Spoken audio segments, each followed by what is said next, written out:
નમસ્કાર મિત્રો, આજે આપણે ધોરણ 7ના હિન્દી વિષયના કાવ્ય નંબર 1 બેટીના અભ્યાસ અને સ્વાધ્યાયનું સંપૂર્ણ સોલ્યુશન જોઈશું। તો શરૂ કરીએ આપણે સર્વપ્રથમ અભ્યાસથી। प्रश्न नंबर 1, निम्नलिखित प्रश्नों के मौखिक उत्तर दीजिए। पहलो सवाल, आत्मनिर्भर बनने के लिए आप क्या करेंगे? उत्तर, आत्मनिर्भर बनने के लिए हम पढ़ाई करेंगे, हम अपनी योग्यता के अनुसार कोई काम करेंगे। हमारा काम भले छोटा हो परंतु हम उसमें सफल होने की पूरी कोशिश करेंगे। त्यार पछी बीजो सवाल, बेटी पढ़ लिख कर क्या करेगी? उत्तर, बेटी पढ़ लिख कर और मेहनत कर अपने पैरों पर खड़ी होगी। वह सारी दुनिया को देखेगी और समझेगी। इस तरह बेटी आगे बढ़ेगी और दुनिया को दिखा देगी कि वह किसी भी बात में किसी से भी कम नहीं है। त्यार पछी त्रीजो सवाल, बेटी की तरह आप किसी का सहारा बनने के लिए क्या क्या करेंगे? उत्तर, बेटी की तरह मैं किसी का सहारा बनने के लिए पहले स्वयं को सहारा देने लायक बनाऊंगा। मैं खूब पढ़ूंगा और फिर धन कमाऊंगा। धन से मैं दूसरों की मदद करूंगा। मैं गरीब विद्यार्थियों की पढ़ाई लिखाई में पूरी मदद करूंगा। लाचार मरीजों के इलाज का प्रबंध करूंगा। बेरोजगारों को कोई न कोई काम दिलाऊंगा। इस तरह दूसरों को सहारा देने की मैं पूरी कोशिश करूंगा। त्यार पछी चौथो सवाल, बड़े होकर आप क्या बनना चाहते हैं, क्यों? उत्तर, बड़ा होकर मैं अपंगों का डॉक्टर बनना चाहता हूँ। मैं देखता हूँ कि तरह तरह की दुर्घटनाओं के कारण देश में अपंगों की संख्या बढ़ती जा रही है। लाचार अपंग अपना ठीक से इलाज भी नहीं करा सकते। बहुत से अपंगों को भीख मांगकर पेट भरना पड़ता है। समाज में अपंगों को कोई सम्मान नहीं देता। वे बेचारे आंसुओं के पूंट पीकर जाते हैं। मेरा प्रयत्न होगा कि अपंगों की अपंगता मिट जाए और वे भी अपने बल पर जी सके। त्यार पछी जोईए प्रश्न नंबर 5, आप जीवन में क्या करना चाहते हैं? उत्तर, मैं जीवन में समाज और देश की सेवा करना चाहता हूँ। मैं लोगों को बुरे व्यसनों से छुटकारा दिलाऊंगा। जाति पाति का भेद मिटाकर सबको समता का पाठ पढ़ाऊंगा। देश में बढ़ रही बेईमानी और भ्रष्टाचार मिटाऊंगा। मैं एक आदर्श समाज का निर्माण करना चाहता हूँ। मैं अपने देश की जनता को सुखी बनाना चाहता हूँ।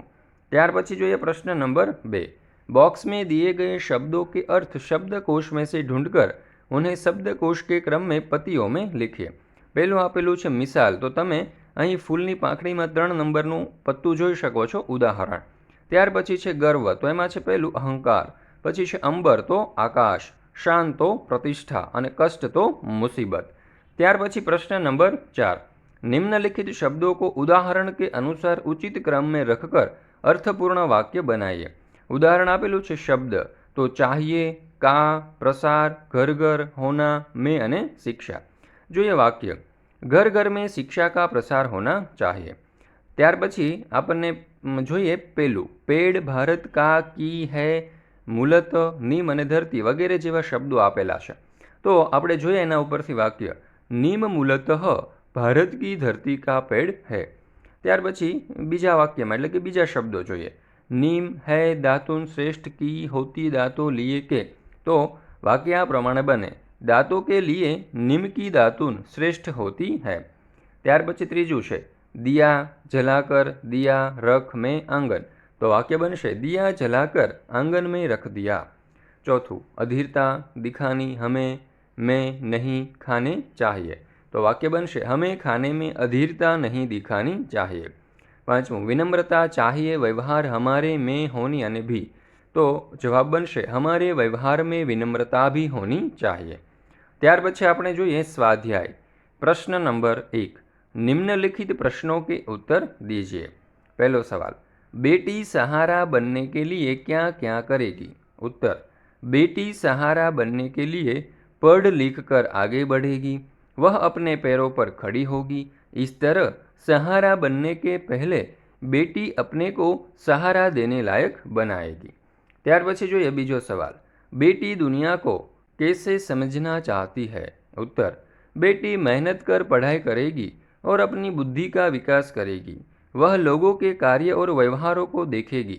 इस तरह बेटी दुनिया को समझना चाहती है।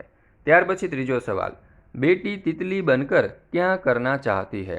उत्तर, बेटी तितली बनकर बागों में घूमेगी और हवा को चूमेगी। वह मस्त होकर नाचेगी और गाएगी। इस तरह तितली बनकर बेटी जीवन की स्वतंत्रता का आनंद लेना चाहती है। चौथो सवाल, बेटी की क्या क्या तमन्नाएं हैं? उत्तर, बेटी तारा बनना चाहती है। वह धरती पर चांद की तरह चमकना चाहती है।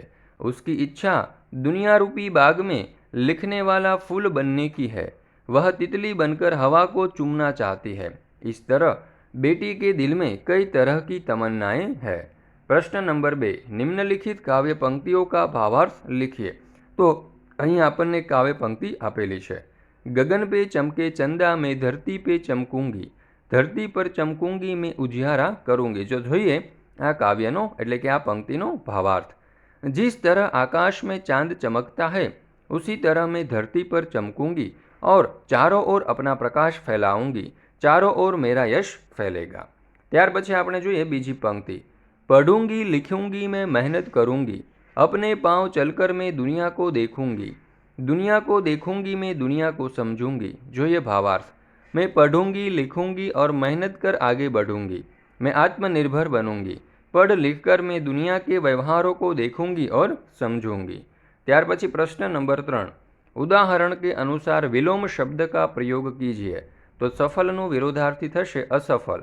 અને એનો વાક્ય પ્રયોગ જોઈએ તો અહીં આપેલું છે, તેનસિંગ એવરેસ્ટ પર પહોંચने में सफल हुए। અને असफलનો વાક્ય પ્રયોગ જોઈએ तो कई बार मेहनत करने पर भी आदमी असफल होता है।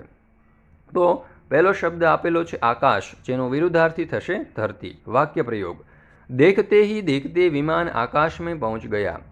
त्यार पछी धरतीनो वाक्य प्रयोग, तो यात्री सुरक्षित रूप से धरती पर उतर आए। त्यार पछी बीजू छे उजियारा, तेनो विरोधार्थी थशे अंधियारा। तो जोईए वाक्य प्रयोग, सुबह उजियारा होते ही हम काम में लग गए।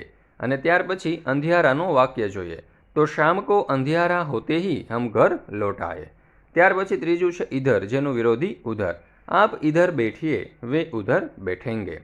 ચોથું ભલાઈનું વિરોધી बुराई, तो જોઈએ वाक्य, संत सबके साथ भलाई करते हैं। અને બીજું, दुष्टों को दूसरों की बुराई करने में मजा आता है। પાંચમું છે પાના, જેનું વિરુદ્ધાર્થી થશે ખોના। જોઈએ વાક્ય પ્રयोग, सफलता पाना सबको अच्छा लगता है। અને બીજું, कभी कभी जो अच्छा लगता है उसी को खोना पड़ता है। ત્યાર પછી પ્રશ્न नंबर 4, उदाहरण के अनुसार वचन परिवर्तन करके वाक्य में प्रयोग कीजिए। उदाहरण आपेલું છે ઘોડા तो घोड़े। वाक्य प्रयोग, घोड़ा दौड़ रहा है। અને બીજું, घोड़े दौड़ रहे हैं।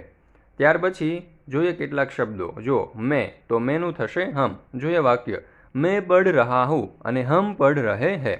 बीजू आपेलू छे बच्चे, तो एनु एक वचन थशे बच्चा। જોઈએ वाक्य प्रयोग, बच्चे खेल रहे हैं અને बीजू थशे बच्चा खेल रहा है। ત્યાર પછી ત્રીજું આપેલું છે खिलौना, જેનું बहुवचन થશે खिलौने। तो જોઈએ वाक्य, खिलौना सुंदर है અને बहुवचन वाक्य थशे खिलौने सुंदर है। ત્યાર પછી खेत, એનું થશે खेत। तो जो पेलू खेत हरा भरा है અને बहुवचનમાં પણ એમ જ થશે खेत हरे भरे है। तो हिंदी विषयना दरेक पाठना अभ्यास અને સ્વાધ્યાયના સોલ્યુશનની લિંક તમને ડિસ્ક્રિપ્શનમાં પણ આપેલી છે અને ઉપર આઈ બટનમાં પણ આપેલી છે, તમે મેળવી શકો છો। અને તમારા દોસ્તો, મિત્રો વગેરેને પણ આ પાઠના અભ્યાસ અને સ્વાધ્યાયના સોલ્યુશનની લિંક જરૂરથી મોકલજો, જેથી તેઓ પણ આ પાઠનો અભ્યાસ કરી શકે।